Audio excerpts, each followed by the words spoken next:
laaj yi maa ngi ko jëmee ci président de la République du Sénégal le président Macky Sall ci jamono ji nga xam ne mbas mi lëmbe na Sénégal ñu am quelques laaj yoo xam ne bëgg nañu ko laaj président de la République. laaj bi ci njëkk mooy lan moo waral ci réewu Afrique sowu jant yi Sénégal bokk ci ñi néew ñi nga xam ne am nañu ñetteelu vague bu coronavirus moonte bi jàngoro bi njëkkee génn Sénégal dafa bokkoon ci ñi doon wax ne ay càppaacoli lañu maanaam c'est les meilleurs élèves dans la gestion de la Covid ñu jugee daanaka ñaareelu place wala ñetteelu place ci àdduna tey ñu doon ndaare ci Afrique sowu jant. Monsieur le Président bëgg nañu nga expliquer ñu loolu. Monsieur le Président bëgg nañu tamit nga wax ñu ñi nga xam ne ñàkku nañu ci Sénégal ñaata ci ñoom ñoo ci amagum jàngoro ji di coronavirus donte ñàkku nañu ba pare. beneen li nga xam ne bëgg nañu la ko laaj mooy ndax xam nga ne ci centre de santé yi ci Ndakaaru bari na ci yoo xam ne amatuñu maternité ndax ña fa nekkoon dañu leen génne jël lal yi jox ko ñi nga xam ne jàngoroy corona dal na leen. Monsieur le Président zone tampon yooyu ñu teg ci centre de santé yi amuñu dara daanaka amuñu matériel respiration wàllu réanimation amuñu ko lu ñuy noyyee oxygène amuñu ko amuñu manodétenteur amuñu lenn loo xam ne mun na leen a jariñ ci liggéey bi nga xam ne actuellement ñu ngi koy def rawatina nag jumtukaay yi nga xam ne sax ñoom dañu ko soxla personnel de santé bi ñoom personnel de santé bu jàmbaare boobu tey jii Monsieur le Président ñu ngi xaar ba tey seeni ndàmpaay indemnité yi ñu leen waroon jox ginnaaw liggéey bi ñu def daaw ci CTE yooyu moo xam médecin nga moo xam infirmier nga moo xam brancardier nga moo xam ambulancier nga moo xam technicien nga moo xam laborantin nga tey ji kenn ku nekk ci ñoom jaaxle nañu sonn nañu sëkkatal nañu leen yegg nañu ba ci di jot ñoom doomu jàngoro ji waaye yamu fa am na tey jii ci personnel de santé boobu ñoo xam ne ñu ngi ñàkk seen bakkan. Monsieur le Président ci jamono jooju am na ay sénégalais yoo xam ne dañuy yore matériel respiratoire di dugg ci ay kër fu am ay malade di leen ko loué moonte de suñu këru liggéeyukaay wér-gu-yaram yooyu ñoom tumuranke nañu lool ci matériel boobu. Monsieur le Président bëgg naa tamit nga wax ma est-ce que taxawal nañu stratégie bu fekkee hôpital yi fees na CTE yi fees na lan mooy beneen stratégie du ministère de la santé taxawal. Monsieur le Président leneen bëgg naa ci attirer sa attention di laaj ndax yëg nga ko est-ce que xam nga ne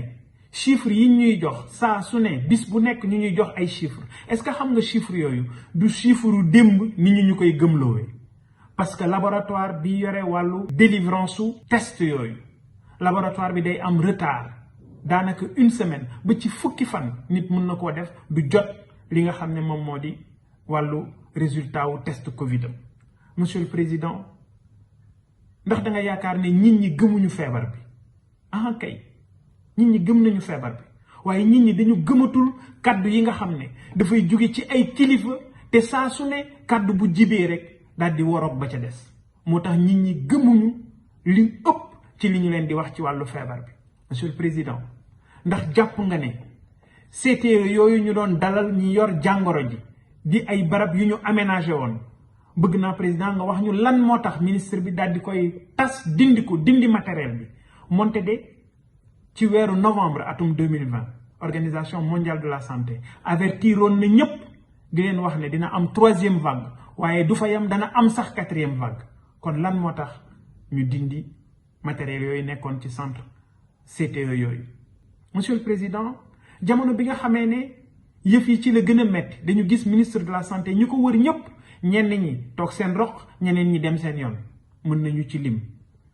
docteur Aloyse docteur Xemes docteur Bousso professeur Seydi moom daanaka bañ na ko ba bépp chiffre bu ñu génnee moom bu génnee wax safaan wa. Monsieur le Président ndax xam nga ne Sénégal mu ngi jànkoonteeg beneen jàngoro ju gën a pire fuuf coronavirus mooy jàngoro njublam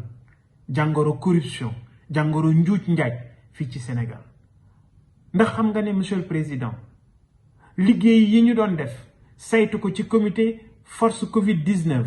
gisuñu lenn ci njublang ji nga xam ne nit ñi dañu ko doon def ci wàllu matériel de santé boobu kon jàppal ne Monsieur le Président tey jii maa ngi lay wax lenn di la laaj ndaxam xam nga ko est-ce que xam nga daaw bi Covid bi jotee ñaari téeméeri lal ak juróom fukk yi ñu waxoon ne dañu ko jënd est-ce que xam nga président loolu dañu ko abboon ci kër gi doon tabax hôpital yu Kaffrine Sédhiou Kédougou ak Touba demal xool nag ndax delloo nañu lal yooyu wala dem nañu ko jëndi. Monsieur le président ndax yëg nga ne am na ci ministre yi koo xam ne laal na ci mbirum Covid-19 te tey jii ñu ngi koy joxañ ne jënd na ñaari kër benn Almadi benn Yoff. Monsieur le président nañu ko leeral. Monsieur le président corona business faw nga dakkal ko. Monsieur le président ci jamonoy mbas mu tar nii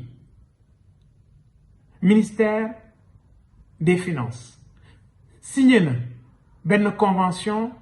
ak koo xam ne homme d'affaires le Sénégal ku ne nag xam na ne moom du xëccoo marché mukk ci yaama neex rek lay dox. jox nañ ko marché 40 milliards ci francs CFA ci yaama neex di fàttali rek ne kooku ku ñu xam la nguur yi fi romb yépp xam nañu ko waaye daaw ci biir Covid bi wala laata Covid bi joxoon nañ ko beneen marché moom Serigne Gueye moomu noonu jox nañ ko beneen marché bu tolloon ci 150 milliards téeméeri milliards ak juróom fukk. président maa ngi lay xamal ne jot na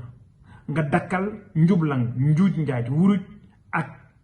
corruption bi am ci administration bu Sénégal. Monsieur le président jàngoroy Sénégal jamono ji weesu na coronavirus waaye jàngoro ji tënk tey rey ñoo xam ne yëguloo ko mooy corruption bi am Sénégal. lii ay question la woon yu ma ne woon faw ma laaj la ko ci jamonoy coronavirus gi nga xam ne lëmbe na Sénégal jërëjëf.